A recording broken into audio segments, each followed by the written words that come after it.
Alam mo, kapag gusto mong yumaman, kailangan gayahin mo yung mga ginagawa ng mga mayayaman. Kaya dito sa video na to, pag-usapan natin yung 5 habits ng mga mayayaman. Una is day plan. Siyempre, para tayo ay umasenso, kailangan may plano tayo.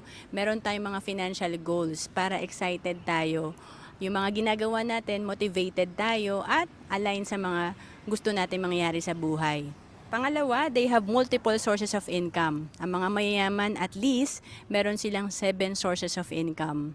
And then, they read books. Importante kasi nag-i-invest tayo sa education. Kaya nga yung mind natin napaka-importante. Pinaka-importanting asset natin ito, plus time.